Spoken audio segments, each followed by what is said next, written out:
Well, it's a good thing I bought it on DVD during the summer, huh?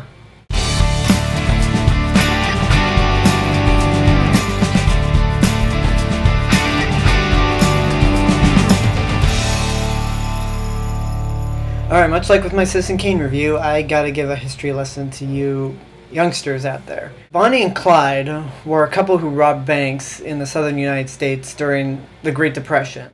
They were both gunned down on May 23rd, 1934, but their legacies as bandits lives on, and they are possibly the most popular criminal duo in history.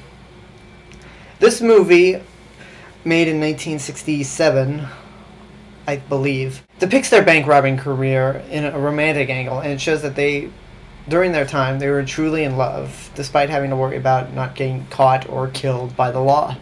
Warren Beatty, who is also the film's producer, plays Clyde Barrow, and he's really good, and in the role you do believe that he is a guy who really loves robbing banks. Faye Dunaway is Bonnie, and she's also really good in the movie, and compared to the real-life Bonnie Parker, really hot. And that's not just the fact that the very first scene of her, you see her naked. There are no boobs or anything, but if you really... Okay, I'm getting distracted. Although I probably convinced a few guys out there who haven't seen this movie to go see it. So my job is done. Nope, they've still got a review. They're both really, really good in the movie, and they were both worthy of their Oscar nominations. The violence is, by today's standards, it's very PG-13, possibly could pass as PG by today's standards, but back when it was made, it probably was unbelievable for the time, because of all the movies I've seen that were made in the 60s, I've never seen anything as violent as this movie, Bonnie and Clyde. And funny enough, this movie, because of its violence, especially the last shooting, brought the R rating into effect. And so thanks, Bonnie and Clyde. Now, there are three things I should mention that bugged me about this movie. One is, it deals with the print that we saw in class. The other is with a nitpick. And the last one is really like a big complaint about the movie. The nitpick I have is that there's a lot of country... all the music is sort of like backwards hillbilly type, which reminds me a lot of Duke of Hazzard. Which, I mean, granted it's set in the South, but did they have to get literal with it? I mean, putting in that kind of banjo-like music in a movie about the most famous crime duo in history didn't seem like a match, but didn't ruin the movie for me. Now, the thing I absolutely hated in this movie that didn't ruin the movie, but it is going to take the movie's rating down, is, I'm probably going to butcher her name, Estelle Parsons.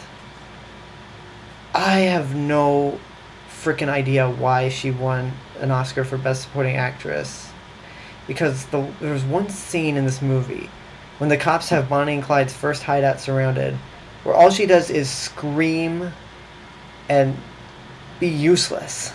I mean, it drove me insane. It gave me a headache. And I'm telling you, if this movie were made today and that scene was in it, that would not have gotten you an Oscar nomination. That would have gotten you a Razzie nomination.